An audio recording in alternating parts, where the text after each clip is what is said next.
देखो, अब जो हमें सबसे पहले अपना चैप्टर चालू करेंगे, आज हम पढ़ेंगे साइंस। क्या पढ़ेंगे? साइंस पढ़ेंगे। और साइंस में भी जो हम सबसे पहले पढ़ेंगे वो कौन सा चैप्टर पढ़ने जा रहे हैं? हम पदार्थ पढ़ेंगे। क्या पढ़ेंगे जी? पदार्थ।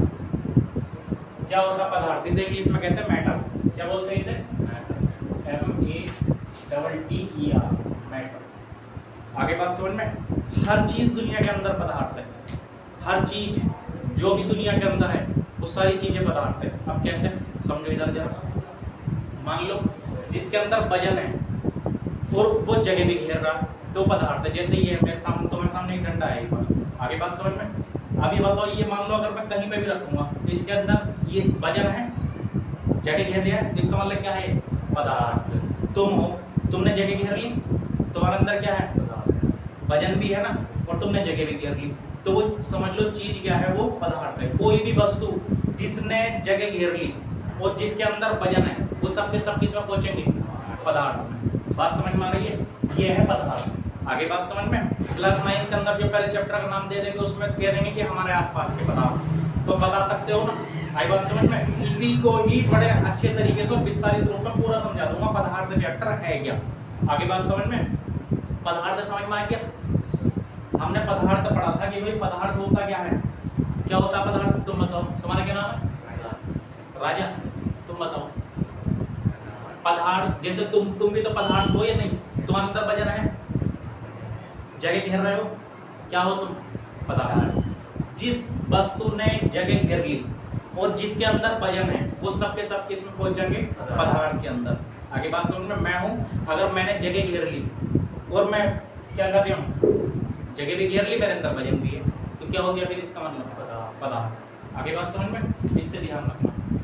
तो अब पदार्थ है, इसे द्रव्य भी बोल देते हैं। क्या बोल देते हैं इसे? द्रव्य भी बोल देते हैं।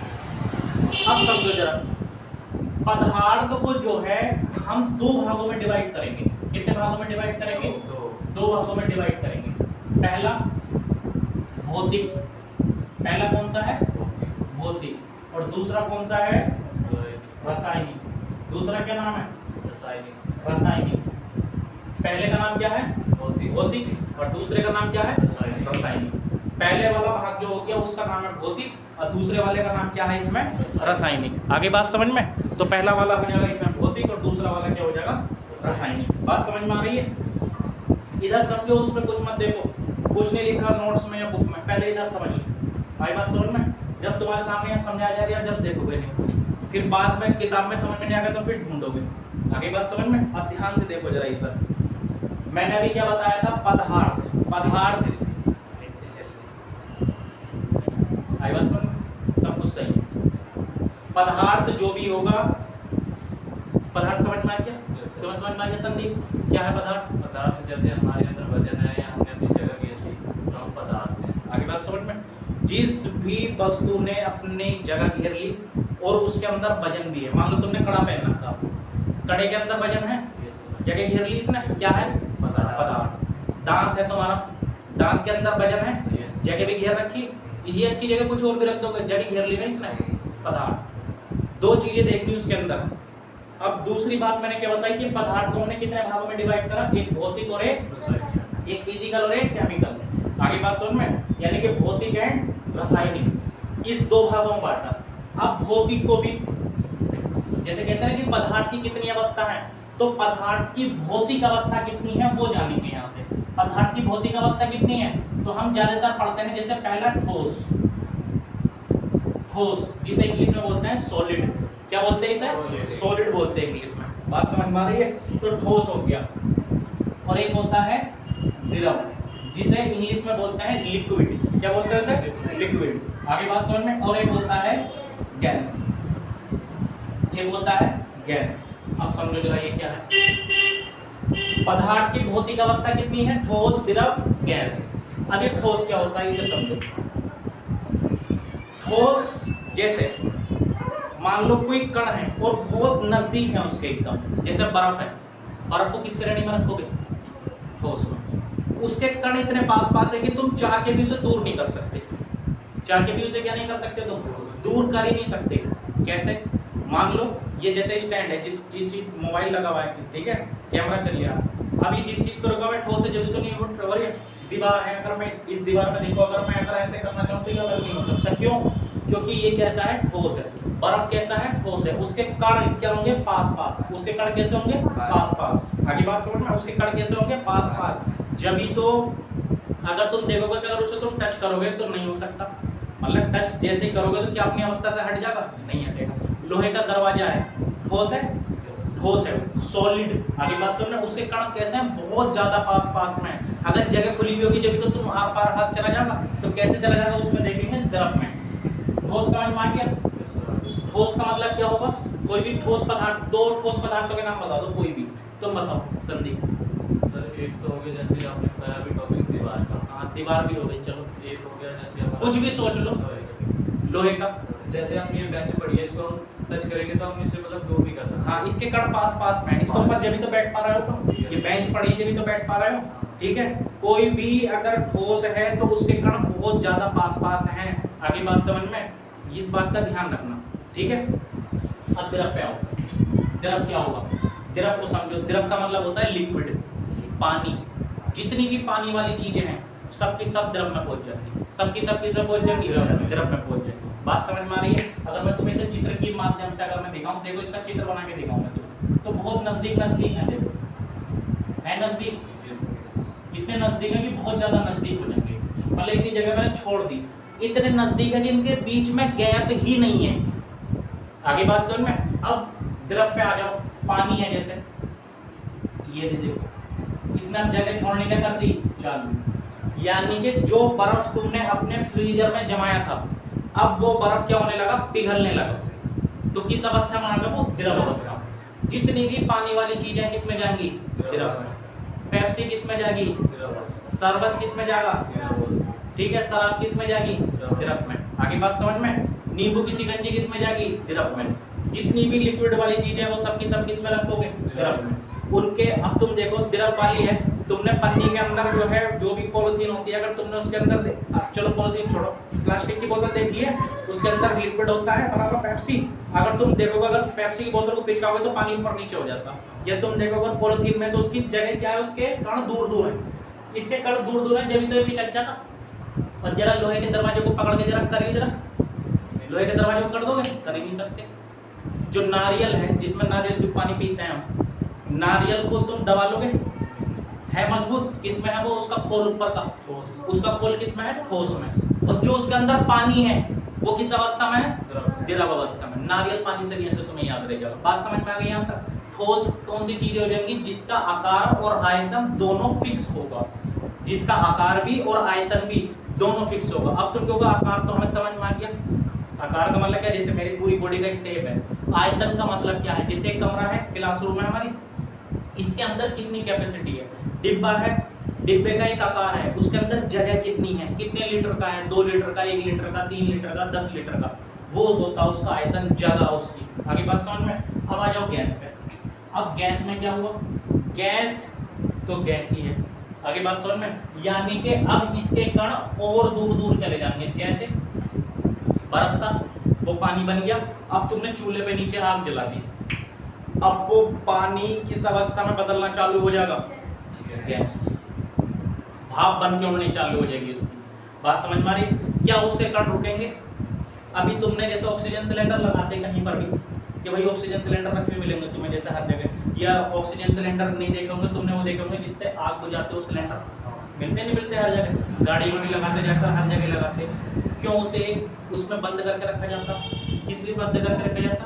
क्योंकि गैस है खुली हुई अवस्था की। गैस एक ऐसी अवस्था में है अगर जरा सा भी अगर उसे जगह मिली और वो एकदम से। अच्छा तुमने कभी डिब्बा देखा? डिब्बा, डिब्बे जो हम बोलते हैं, तुमने देखा होगा डिब्बे को जब हम बंद करके रख देते हैं और जब उसे अगर तुम कुछ टाइम के बाद खोलो, यानी अगले दिन ही खोल लो या सुबह को बंद करके शाम को ही खोल लेना, 2-4 घंटे के बाद खोलना, उसमें जब खोलोगे तो अजीब सी आती उसके और फिर जब खोला छोड़ दोगे थोड़ी देर के बाद वो कहाँ चली जा, फिर वो ना तुमने धोया ना मांजा, फिर क्यों खत्म हुआ? यानी कि गैस के कण एक जगह रुकेंगे नहीं। गैस सिलेंडर में भर के आती है, अब अगर उसे खुली भी छोड़ देंगे तो सारी वो उड़ जाएगी, रुकेगी थोड़ी ना। और ठोस अपनी जगह ऐसे का ऐसे ही बरकरार रहेगा। अब तुमको बर्फ क्यों नहीं रुकता? भाई जब बर्फ जब तक ठोस अवस्था में था तुम्हारे पास रुका हुआ था, जब उसने अपनी जगह छोड़नी चालू करी तो वो द्रव में बदल गया। यानी कि ऐसे ही फितरत होती है। अगर मान लो कोई इंसान है, मान लो अगर वो जिस उसमें है तो उस उसमें वो करेगा, और मान लो उसकी अगर फितरत थोड़ी सी बदलेगी तो दूसरी कंडीशन में वो भागना चालू हो जाएगा। बात समझ में आ रही है? ऐसी है कि ठोस के कण कैसे होंगे, बिल्कुल पास पास, और द्रव कैसा होगा, पानी वाली सारी चीजें ध्यान रखोगे। जिसका तुम आकार आयतन नहीं बदल सकते वो किस में पहुंच जाएगा, ठोस में। पानी वाली सारी चीजें, गैस वाली सब। ऑक्सीजन किस में जाएगा, गैस में। और जो तुम्हारे घर में गैस चूल्हा रखा है वो सिलेंडर वो किस में जाएगा, गैस। आगे बात समझ में, ध्यान रखना। धुआं किस में जाएगा, गैस। पानी किस में जाएगा, ठोस किस में जाएगा। अब बात यहाँ तक नहीं रुकती है। ज्यादातर स्कूलों में जो बच्चों को जो पढ़ा दिया जाता है कि ये बस पदार्थ की जो भौतिक अवस्था है वो 3 है, ऐसे करके पढ़ा देते हैं। आगे बात सुन में, मगर असल में पदार्थ की भौतिक अवस्था होती है 5। कितनी होती है, 5। ठोस, द्रव, गैस हम पढ़ते आ रहे हैं। एक अवस्था होती है प्लाज्मा। अब मैं पढ़ाऊंगा तुम्हें। एक अवस्था कौन सी होती है, प्लाज्मा अवस्था। ये कौन सा पता है भाई, ठोस का सबको पता है, द्रव का सबको पता है, गैस का सबको पता है। ये प्लाज्मा अवस्था कौन सी आ गई, क्या है ये प्लाज्मा। प्लाज्मा को समझ जरा। ठोस को जब हमने उसके मान लो ठोस पे एक उस पे गोली मारी मान लो एक जने पे, तो वो भागेगा। मान लो जैसे अगर कोई बर्फ है, तुमने उसे पिघलाना चालू करा, किसमें बदलेगा वो, द्रव में। द्रव के ऊपर भी तुमने उसे भी और पिघलाना चालू करा तो वो किसमें बदलेगा, गैस में। अब जब तुमने गैस के ऊपर भी और ज्यादा काम करना चालू कर दिया, मतलब समझो जैसे लोहा है, लोहे का दरवाजा है, या लोहे का कोई तुमने पदार्थ ले लिया, मान लो ये लोहे की छड़ है, ठीक है, ये लोहे की छड़ है। अब मैं इसे क्या काम करूं, आग ले लूंगा और इसे जो है जलाना चालू कर दूंगा, और ये इतना तपने लगी, इतना तपने लगी, इतना तपने लगा है लोहा, इतना तप। अब ये तुम्हारे सामने लकड़ी नहीं है, क्या दिख रही तुम्हें, लोहे की मान के चलना है। ये इतना तपने लगा लोहा, इतना तपने लगा कि थोड़ी देर के बाद में ये क्या हो जाएगा, पानी बन जाएगा। क्या बन जाएगा, पानी। पानी का, पानी से सेंस है कि ये बिल्कुल तरल अवस्था में बहना चालू हो जाएगा। लोहा जो ठोस अवस्था में था और वो बहना चालू हो गया, तो कौन सी अवस्था हो जाएगी, प्लाज्मा। लोहा है अभी तुम्हारे सामने दरवाजा, अगर मैं इसमें इतनी हीट पैदा करूं, इतनी आग जलाऊं, इतनी आग जलाऊं, इतनी आग जलाऊं कि लोहे का दरवाजा पानी की तरह बहना चालू हो जाए, तो किस अवस्था में रखोगे उसे, प्लाज्मा अवस्था। अब समझ में आ गई प्लाज्मा अवस्था का एग्जांपल। अब एक अवस्था और बचती है लास्ट, वो है Bose-Einstein conduction, BEC, Bose-Einstein conduction. समझो इसमें क्या होता है। हमारे भारत में भी वैज्ञानिक बहुत थे, ज्यादातर अंग्रेजों के नाम आए। इसके पीछे की कहानी अगर मैं तुम्हें बताऊं, किताबों में नहीं मिलेगी तुम्हें देखने के लिए, मगर मैं बताऊंगा। देखो हमारे भारत वालों ने काम करा, सत्येंद्रनाथ बोस ने बोस-आइंस्टीन यानी कि BEC की खोज करी। इस अवस्था को उन्होंने बताया, सत्येंद्रनाथ बोस ने। किसने बताया, सत्येंद्रनाथ बोस ने बताया था कि ये भी एक अवस्था होती है पदार्थ की। 5वीं अवस्था इन्होंने बताई थी कि ये भी एक अवस्था होती है, मगर अंग्रेज पत्रकार था, वो उसके द्वारा कि देखो भाई मैंने एक ऐसी ऐसी अवस्था की खोज कर ली, इसे तुम अपने पत्र उसमें छापो अखबार में। उसने कहा तेरे बात हम छापेंगे, गुलाम देश का आया हुआ, तो मना कर दिया। अब इन्होंने क्या काम करा, इन्होंने एक चिट्ठी लिखी, मतलब जिस माध्यम से भी करो उस टाइम ऐसा तो नहीं कि हाँ साहब व्हाट्सएप बोला है, हाँ ठीक है जरा मैं तुम्हें एक चिट्ठी भेजा। इन्होंने आइंस्टीन को एक चिट्ठी लिख के भेजी कि ऐसे ऐसे एक अवस्था है, मैंने एक अवस्था की खोज कर ली है, और वो अवस्था क्या है। आइंस्टीन ने देखा यार खोज तो सही करी है इसने, अब है क्या, ये BEC क्या थी, इसे समझो। ये अवस्था एक ऐसी अवस्था है कि हम इसमें कोई भी जो एक वस्तु होगी, पदार्थ होगा, उसे इतना ठंडा करेंगे, इतना ठंडा करेंगे। अच्छा एक बात सोचो, कोई वस्तु है अगर वो 0 डिग्री सेल्सियस पे है तो वो ठंडी होगी या कैसी गर्म होगी, ठंडी तो होगी, बिल्कुल बर्फ बन जाएगी वो, और ऊपर चली जाएगी माइनस में। कितना हमारे फौजी जो है माइनस के इतने डिग्री पे काम कर रहे हैं, तो इसका मतलब बर्फ है ना वहाँ लद्दाख में और ऐसी जगहों में। तो ये इतनी ठंड में पहुंच जाएगी, इतनी ठंड में, इतनी ठंडक होते होते होते इससे ज्यादा ठंड नहीं हो सकती, माइनस के 273 डिग्री सेल्सियस पे जाके रुकी। माइनस के 273 डिग्री सेल्सियस का मतलब समझते हो। अगर मान लो अगर तुम गिलास के अंदर बर्फ जमाते हो, तो वो बर्फ ठोस अवस्था में जब होता तो उससे चिपक जाता ना, बर्तन से चिपक जाएगा। मगर ये वाली अवस्था में क्या होगा, आगे बात समझ में। अगर ऐसी कोई एक्टिविटी होगा ना सेंस से कर दे करो, ठीक। ठोस वाली जगह में तुम्हें पता है कि अगर कोई बर्फ, अगर किसी मान लो तुमने बर्तन में बर्फ जमाया और जमाने के बाद में तुम देखोगे कि वो उससे चिपक जाता है, बर्तन से चिपक जाएगा, तो वो ठोस में है। इस वाली अवस्था में क्या होगा, जब बर्तन से मान लो गिलास भी तुमने इसमें जमा दिया तो वो उसकी दीवार से टच नहीं होगा, ये इतना तगड़े रूप में जमेगा, उसकी दीवार से टच नहीं होगा, यानी कि ऐसे भी देख सकता हो ऊपर उठ के भी अगर सेंस लगाओ टच नहीं होगा। माइनस में 273 डिग्री सेल्सियस समझ तो इससे नीचे टेम्परेचर जा ही नहीं सकता। आगे बात समझ में, इसका यूज मैं तुम्हें दिखाऊंगा जब हम डिग्री सेल्सियस से इसमें बदलेंगे केल्विन में, और जब केल्विन से बदलेंगे डिग्री सेल्सियस में, जब इसका यूज होता है माइनस के 273 डिग्री और 273 डिग्री सेल्सियस का। बात समझ में आ रही है यहाँ तक, ये वाली बात समझ में आई। फिर बीईसी नाम क्यों पड़ा, अब देखो आइंस्टीन ने क्या काम करा कि यार सत्येंद्र नाथ बोस जी अच्छा काम बता रहे यार, ये तो बिल्कुल सही बात है। तो इन्होंने क्या काम करा, इन्होंने तो छापी इस बात को कि पदार्थ की अवस्था होती है, आइंस्टीन ने छापी, मगर इनकी एक अच्छाई देखो कि इन्होंने अपने नाम के साथ में इनका नाम भी रखा, बोस आइंस्टीन कंडस्टेंट। आगे बात समझ में, देखो आइंस्टीन की कहानी देखो तुम, अब ये वाली कहानी बोलोगे तो नहीं, आइंस्टीन ने इस वजह से ये नाम रखा। बोस का नाम यहाँ क्यों आया, किसी से पूछ के देखना, जब भी तुम पढ़ते होंगे सब पढ़ लेते, ये वाली अवस्था पदार्थ की पांचवी अवस्था बीईसी, बोस आइंस्टीन कंडस्टेंट। आइंस्टीन ने जब सत्येंद्र नाथ बोस ने इनको ये बताया था तो इस वजह से इन्होंने इनका नाम दे रखा बोस आइंस्टीन कंडस्टेंट। आगे बात समझ में, तो पदार्थ की पांच अवस्था क्लियर हो गई, भौतिक अवस्था क्लियर हो गई, ये है पदार्थ की भौतिक अवस्था, और इससे एग्जाम में क्वेश्चन फंसते ही फंसते हैं। जिसे पदार्थ चैप्टर पढ़ना है उसे ये अवस्था आनी चाहिए। बर्फ किस में रखोगे, बर्फ किस में रखोगे बताओ, बर्फ किस में रखोगे, इसमें से ठोस में। दीवार किस में जाएगी, दीवार ठोस में रखो मत, क्योंकि दीवार अगर द्रव में होगी तो वो तो बह जाएगी, इधर मिस्त्री चलेगा इधर वो बह गई। द्रव किस में, पानी में क्या जाएगा, पानी। शरबत किस में जाएगा, खांसी का जो सिरप होता, मान लो सिरप अगर कोई पी लिया उसके अंदर जो भरा हुआ वो किस में जाएगा, द्रव में। क्यों है, क्योंकि उसमें लिक्विड है। आगे बात समझ में, लिक्विड बहने का गुण है उसके अंदर।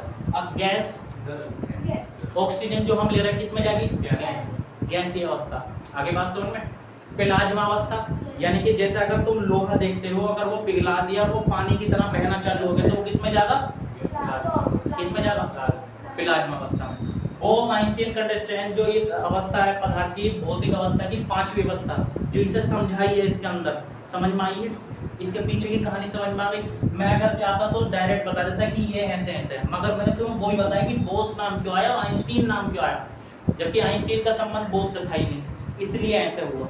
बात समझ में आ गई। तो पदार्थ की भौतिक अवस्था हो गई हमारी क्लियर। अब पढ़ेंगे हम पदार्थ की रासायनिक अवस्था। कौन सी अवस्था पढ़ेंगे, पदार्थ की रासायनिक अवस्था। तो पदार्थ की रासायनिक अवस्था होती है तीन। कौन सी कितनी होती है, तीन। कौन कौन सी, एक होती है तत्व, एक होता है यौगिक और एक होता है मिश्रण। क्या होता है, तत्व, यौगिक और मिश्रण। तत्व, यौगिक और मिश्रण। अब समझो तत्व, यौगिक, मिश्रण क्या होता। देखो एक बात समझो, तत्व, यौगिक और मिश्रण में क्या होगा, आगे बात समझ में। जो तत्व है ना, ये जो तत्व है और जो ये यौगिक है और ये जो मिश्रण है, इसमें क्या क्या होगा। पहले इतना बताओ, यहाँ तक की बात सारी क्लियर हो गई। एक बार और रिपीट कर दूंगा अगर समझ में नहीं आई हो, इसे और समझ लो आज जरा। ये भी मोस्ट पार्टी है, इससे भी एग्जाम में क्वेश्चन बनना ही बनना है। किसी भी क्लास का बच्चा हो, क्या वो 9th का हो, 10th का हो, फर्स्ट ईयर का हो, 12th का हो, ये 12th के बाद किसी कॉम्पिटिटिव एग्जाम की तैयारी कर रहे हो, इसमें से क्वेश्चन फंसने ही फंसने हैं। ये एक केमिस्ट्री की जड़ है। पहली बात तो ये है, अगर मैं तुम्हें बताऊं कि केमिस्ट्री की उत्पत्ति कैसे हुई, ठीक है, तुम्हारे लिए क्वेश्चन रहेगा, जो वीडियो देख रहे हो वही बच्चे और तुम्हारे लिए भी। केमिस्ट्री यानी कि जो रसायन विज्ञान है, इसके पिता कौन है, कौन है, ठीक है। कल पता करके आना, नहीं बताओगे तो मैं बताऊंगा फिर, ठीक है। और मैं थोड़ा सा संकेत दे रहा हूँ, उनका नाम किससे स्टार्ट होता है, लय से। किससे स्टार्ट होता, लय से, ठीक है। जिसे पता हो वो बता देना। अब सुनो इधर, रासायनिक, जो रासायनिक है पदार्थ की जो रासायनिक अवस्था है, तत्व, यौगिक और मिश्रण। अब इसमें क्या काम करेंगे, पीरियोडिक टेबल होती है, सामने लग रही इधर, ये सामने लग रही सारी। आगे बात समझ में, कैमरे में भी दिखा दो जरा एक बार। पदार्थ की वाली व्यवस्था। आगे बात समझ में?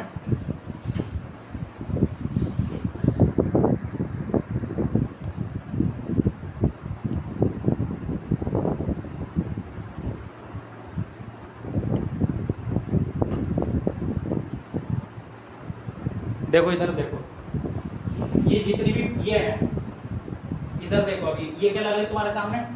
Periodic table. क्या लग रही है?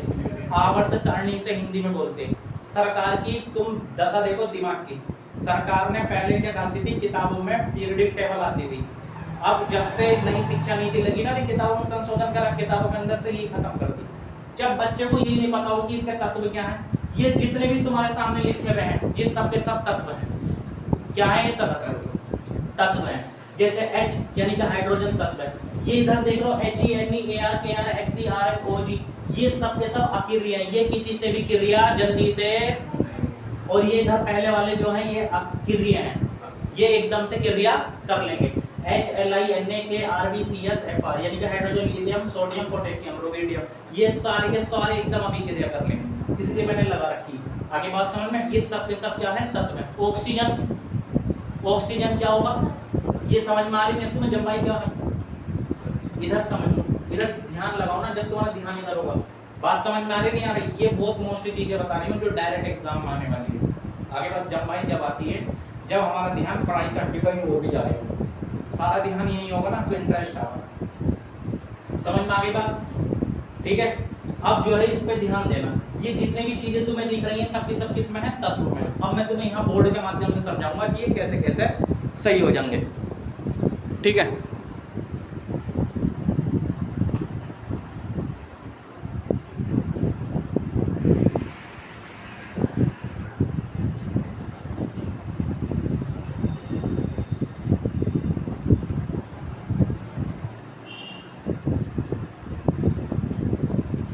ठीक।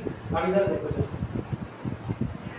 ये है जैसे तत्व में। अब तत्व में हम किसे रखेंगे? इधर समझो, ऑक्सीजन ले रहे हो, जिसके पास केवल एक, अगर एक ही चीज है बस वो, तो वो सबके सब किस में जाएगा? तत्व में। जैसे ऑक्सीजन है, O2 किस में जाएगा? किसमें? तत्व में। हाइड्रोजन है, किस में जाएगा? तत्व में। मैं अगर कहने लगूं कार्बन है, किस में जाएगा? तत्व में। यानी कि एक ही चीज है उसके पास, तो किस में जाएगा? तत्व में। आगे बात समझ में? तत्व में क्या जाएगा? केवल एक चीज। अगर वो दो तत्व मिल गए आपस में, तो तुम कहने लगो कि जैसे जल है, जल के अंदर क्या क्या चीजें होती है? हाइड्रोजन और ऑक्सीजन। दो तत्व मिल गए तो वो क्या बन जाएंगे? यौगिक। दो तत्व मिल गए आपस में तो क्या बन जाएंगे? यौगिक। अब देखो, अगर मैंने कार्बन उठा लिया और मैंने ऑक्सीजन भी उठा लिया, मैं कैपिटल लिख रही हूँ, ध्यान देना इस बात का। अब तुम कहोगे कि भैया एक बात बताओ, जो ये Ca है, Ca ये किस में जाएगा? Ca कैल्शियम किस में जाएगा? तत्व में या यौगिक में? अब तुम क्या कहोगे? तुम्हें किसी वैसे नहीं पता। ये कैपिटल है, बड़ा है, ये छोटा है, स्मॉल है। बड़ा वाला छोटे वाले को अपने पास खींच लेगा। तुम सोचोगे ना कि भैया ने तो ये बताया था कि दो चीजें जब एक साथ होंगी, यानी कि दो चीजें होंगी, तो वो यौगिक में रख दो ना, ये इसके साथ ही रहेगा। यहाँ तुम देखो जितनी भी चीजें आएंगी सब कैपिटल कैपिटल होंगी। आगे बात समझ में? इस बात का ध्यान रखना। ठीक है, Al है, जैसे एल्युमिनियम है, एल्युमिनियम में भी क्या लिया? Al capital small. अगर किसी वजह से ध्यान नहीं आता एग्जाम में, तत्व यौगिक में छांटने के लिए आ गया कि भाई हमें जो है तत्व यौगिक छांटना, किसी को आवर्त सारणी याद नहीं है, तो कैपिटल के साथ क्या है? स्मॉल, यानी कि बड़े के साथ क्या है? छोटा। ठीक है, तो ये अपने साथ ही से रख लेगा। ध्यान नहीं आ रही है तो ये तत्व में रखोगे। अगर ये दोनों ही यहाँ अलग अलग बड़े बड़े हैं, जैसे ये बड़े बड़े हैं दोनों ही आपस में, तो ये फिर किस में जाएगा? यौगिक। अब समझो, एक लाइन में अगर बता दो यौगिक को मैं, जितने भी फॉर्मूले हैं, जितने भी फॉर्मूले हैं, सूत्र हैं केमिस्ट्री में, वो सब के सब किस में रखोगे? यौगिक में। वो सब के सब किस में जाएंगे? यौगिक में। जितने भी फॉर्मूले आएंगे, सूत्र आएंगे, जितने भी, वो सब के सब किस में रखोगे तुम? यौगिक में। सिंगल वाले किस में रखोगे? ऐसे समझ लो, जिनकी शादी नहीं हुई वो सिंगल ही तो है, तो क्या है? तत्व। क्या है वो? और वो जिसकी शादी हो गई वो क्या है? यौगिक। क्योंकि दो जने हो गए ना, और अलग अलग हैं दोनों। बात समझ में आ गई? ऐसे याद रखो, जिसकी शादी हो गई तो किस में जाना, यौगिक, जिसकी नहीं हुई, जिसकी नहीं हुई तत्व, वो तत्व में। अब तो अब नहीं बोल लोगे ना, अब नहीं बोलोगे तुम, मुझे पता ना तुम्हारी भाषा में समझा दिया मैंने तुम्हें। तो यौगिक जितने भी फॉर्मूले वाली चीजें वो किस में जाएंगी, यौगिक है, और तत्व में सिंगल वाली संख्या, यौगिक में डबल वाली, या कितनी भी हो, दो या दो से अधिक तत्वों के संयोग से यौगिक होता है। इसकी डेफिनेशन लिखवाएंगे, समझाएंगे, तब समझा देंगे। अब तो तुम्हें फाउंडेशन समझाया जा रहा है कि तुम्हारे दिमाग में कहानियों को कैसे उतारा जाएगा। अब एक और बचा है लास्ट, मिश्रण। क्या बचा है? मिश्रण। तुम जब पढ़ते हो मिश्रण, अब देखो किताब की लैंग्वेज के हिसाब से लिखूंगा समांगी और विषमांगी, सजातीय और विजातीय करके भी आ जाता है, समान और असमान करके भी आ जाता है। अब मैं जरा मिश्रण को समझाता हूँ तुम्हें, बाकी बात सुन में। मिश्रण समझाता है कि मिश्रण है क्या। जैसे तुमने दाल ली, मान लो एक चने की दाल हो गई, अरहर की दाल हो गई, विषमांगी मिश्रण। किसमें जाएगा वो? विषमांगी मिश्रण, यानी कि विजातीय मिश्रण में जाएगा वाला मिश्रण। बात समझ में आ रही है यहाँ तक? इस बात को ध्यान में रखो। मैं फिर बता रही हूँ इस बात को, दोबारा रिपीट कर रहा हूँ। मान लो तुमने दाल ली, जैसे एक चने की दाल हो गई, अरहर की दाल हो गई, मसूर की दाल हो गई, उसमें कुछ और भी डाल दिया तुमने। आगे बात समझ में? अब तुम उसे देख के बता सकते हो कि ये जो है अलग है या एक ही है। एक एक चीज को बता दो ना, ये है, ये है, अलग अलग साफ साफ दिख रही है, तो वो क्या है फिर? असमान मिश्रण, यानी कि विषमांगी मिश्रण, विजातीय, कुछ भी नाम दे दो उसे, अलग है ना। आगे बात समझ में? अब मान लो तुमने उसे क्या काम करो, उन्हीं दालों को तुमने अभी ले रखा था अरहर की, मसूर की, और उसको कुकर में डालकर तुमने नीचे से आग जलाई और सीटी मार के दाल बना दी। अब पहचान कर लो कौन सी क्या थी। अब मिक्स हो गई ना, तो ये ध्यान रखना। दूसरी बात, चलो ये भी ध्यान में आए तुम्हें, यानी कि मिश्रण कितने प्रकार का होगा? दो। कौन कौन सा? एक तो समांगी और दूसरा असमांगी या विषमांगी के, बात एक ही है, असमांगी और विषमांगी। इस समय बिल्कुल समान होगा। जैसे मैं फिर समझाऊं तुम्हें, तुमने पानी लिया एक गिलास में और उसके अंदर तुमने चीनी घोल दी, क्या चीनी का पता कर लोगे है या नहीं थी इसके अंदर? तो किसमें जाएगा? तुमने पानी लिया और पानी के अंदर रेत डाल दिया, पता चल जाएगा? रेत का तो पता चल जाएगा, अलग ही कण दिख जाएंगे उसके, तो वो किसमें जाएगा? जिसको देख सकते हो कि हाँ इसके अंदर क्या घुल गया, वो सब किस में रखोगे? जिसमें नहीं देख सकते वो किस में रखोगे? समांगी। ये है बस पदार्थ चैप्टर, ये है पदार्थ चैप्टर, ये है इसका निचोड़, इसके अलावा कुछ नहीं है। फिर रिवाइज कर रही हूँ जरा, एक बार देखो जरा फिर से। पदार्थ क्या होता है ये बताओ? जो जगह घेर रहा है और जिसके अंदर वजन है, वो सब किस में जाएगा? तुम भी क्या हो, मैं भी क्या हूँ, ये बोर्ड भी क्या है, सब चीजें क्या है? पदार्थ। उसके अंदर दो गुण होने चाहिए, पहला तो वो जगह घेर ले और दूसरा उसके अंदर क्या हो? पदार्थ। अरे जो जगह घेर ले और जिसके अंदर क्या हो? वजन हो। तुम्हारी स्कूटी है बाहर खड़ी है, उसके अंदर वजन है, जगह घेर रही है, क्या है वो? पदार्थ की कितनी अवस्था बताई मैंने? दो। कौन कौन सी? भौतिक और रासायनिक। देखो केमिस्ट्री हर जगह है, हर जगह। इसे विज्ञानों का विज्ञान भी कहते हैं। क्वेश्चन अगर आ जाए कि विज्ञान का विज्ञान किसे कहते हैं, तो केमिस्ट्री को ही कहते हैं, रसायन विज्ञान को। इसका इंग्लिश में कहते हैं इसे केमिस्ट्री और हिंदी में कहते हैं इसे रसायन विज्ञान। एक क्वेश्चन बन जाता है कभी कभी कि विज्ञान का विज्ञान किसे कहते हैं, तो किसे कहते हैं? केमिस्ट्री। क्यों? हर जगह तो ये बायोलॉजी के अंदर ये घुस रही है, फिजिक्स के अंदर ये घुस रही है। कैसे? बायोलॉजी के अंदर ऐसे घुस रही है जैसे डॉक्टर तुम्हारे बॉडी के अंदर कहते हैं आयरन की कमी है, सोडियम की कमी है, इस चीज की कमी है, तो वो सब किस में सारणी में भी दिखाए तो थे, तो वो किस चीज में है? वो सब केमिस्ट्री का ही तो पार्ट्स है। फिजिक्स में आ जाओ, जो तुमसे कहने लगा उस फिजिक्स के अंदर क्या है? इलेक्ट्रॉन है, नहीं है? तो वो सब इसी के पार्ट्स है। इसमें ये परमाणु वाले चैप्टर में इलेक्ट्रॉन, प्रोटॉन, न्यूट्रॉन, जब नाभिक पढ़ाऊंगा तुम्हें, और जब परमाणु पढ़ाऊंगा, इलेक्ट्रॉन, प्रोटॉन, न्यूट्रॉन पढ़ाऊंगा। ये परमाणु वाले चैप्टर में भी जैसे सेम कहानी है ना, बीईसी में बोस-आइंस्टीन वाली कंडीशन में सदैव, उसमें भी ऐसी कहानी है ये। उसमें भी हमारे ही देश के एक वैज्ञानिक ने खोज भी थी बात, परमाणु जो डाल्टन से पहले उन्होंने खोज लिया था, मगर डाल्टन का नाम हो गया। बताऊंगा वाली कहानी पीछे की, आगे बात समझ, जब परमाणु वाला चैप्टर होगा। तो ठोस में क्या रखोगे? पदार्थ की भौतिक अवस्था कितनी होती है? 5। ठोस, द्रव, गैस, प्लाज्मा, बीईसी। तो ठोस में किसे रखोगे जी? ठोस में किसे रखोगे? अरे पदार्थ तो है ही सब चीजें, ये भी तो सब पदार्थी हैं, तुम भी पदार्थी हो। ठोस में किसे रखोगे? डैस्टर किस में आ गए? डैस्टर किस में आ गए? ठोस में। आगे बात समझ में? द्रव में क्या आगा?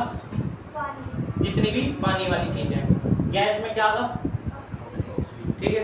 प्लाज्मा, प्लाज्मा जैसे लोहे का दरवाजा है, इसे पिघला दिया, और बीसी में क्या होगा, इतनी ठंडी हो जाएगी, इतनी ठंडी हो जाएगी कि फिर इसके बाद ठंडी हो ही नहीं सकती, माइनस के 273 डिग्री सेल्सियस में।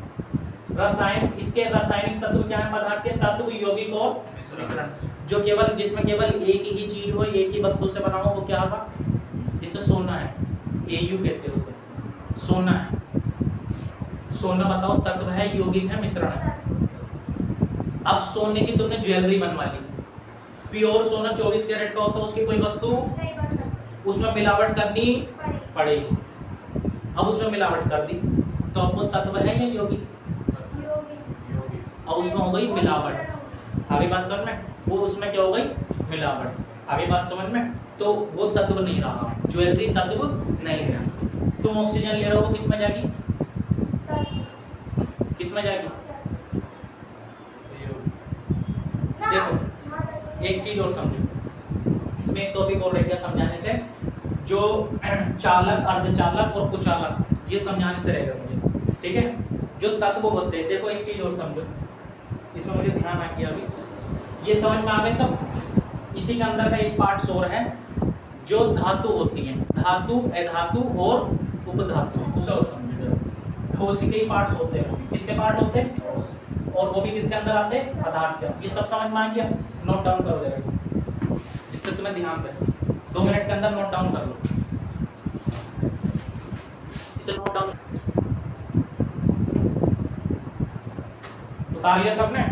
अब इससे आगे चलेंगे जरा, ठीक, अब इससे आगे चलना। अब कैसे चलेंगे इससे आगे, देखो अब इसमें जरा कुछ और बातें बस बताने से, ये समझ में आ गया सबको। किसी को पूछना है, पूछना है किसी को, अगर कहीं भी डाउट हो तो पूछ लो, बहुत इजी तरीके से बताया मैंने तुम्हें। अब देखो जरा कुछ और बताना है। देखो एक होता है धातु, एक होता है अधातु, और एक होता है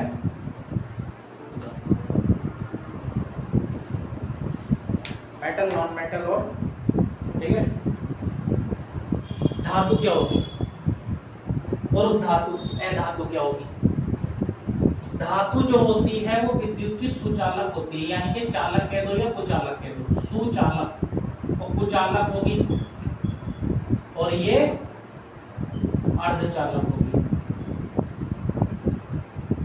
कैसे, मान लो कोई वस्तु है, तुम्हें उसकी पहचान करनी की धातु है या नहीं है, सुचालक कह दो या चालक कह दो, जिसके अंदर करंट का फ्लो हो जाए, जिसके अंदर करंट चालू हो जाए, तो वो किस में जाएगी, धातु में। अब क्वेश्चन ऐसे भी आ सकता है, क्या धातु विद्युत की क्या है, चालक या कुचालक, चालक या कुचालक, तो तुम क्या कहोगे, चालक कह दो या सुचालक, बात एक ही है, कुछ भी नाम आ सकता। तो धातु विद्युत की क्या है, सुचालक या चालक। अब तुम ये 2 वस्तुओं के ऐसे नाम बताओ, 2 पदार्थ के ऐसे नाम बताओ जिसके अंदर करंट का फ्लो हो सकता हो। लोहा है, आगे बात समझ में, लोहा, आगे बात समझ में, लोहे के अंदर करंट का फ्लो हो सकता हो। तांबा है, ये जिसमें पंखा चलता है, आगे बात समझ में, तांबा भी तो क्या है, कॉपर, तांबा भी तो क्या है, तत्व भी तो है, वो भी एक ही चीज से तो मिलके बना, ये कुछ और भी है उसके अंदर, Cu, ठीक है। अब देखो जो धातु जिसके अंदर करंट का फ्लो हो गया वो क्या है, सुचालक, वो क्या है, धातु, ठीक है। अधातु क्या है, जिसके अंदर करंट का फ्लो ही ना हो, वो क्या है, कुचालक। आगे बात समझ, तुम क्या हो, आगे बात समझ, सुचालक हो। इसका मतलब तुम्हारे अंदर क्या है, तत्व है, ठीक है। इसका मतलब तुम्हारे अंदर तत्व है, लोहा है, Fe। जब अपनी जांच कराओगे तो पूरी बॉडी में जांच आती है कि तुम्हारे अंदर क्या चीज कितनी है, सोडियम कितनी है, आयरन कितना है, ये सारी चीजें जांचों में आ जाती हैं। तो जिसके अंदर करंट का फ्लो ना हो वो क्या होगा, अधातु। जब हम थ्योरी लिखवाएंगे, सब चीज समझाएंगे तो ये करेंगे। अब तो तुम्हें ये समझाया जा रही है, बात समझ में आ गई यहाँ तक। तो अधातु विद्युत की क्या होती है, विद्युत की क्या होती है, कुचालक, इसमें करंट का फ्लो नहीं होगा। कोई भी 2 चीजों के नाम बताओ जिसके अंदर करंट का फ्लो हो ही नहीं सकता, तुम बताओ।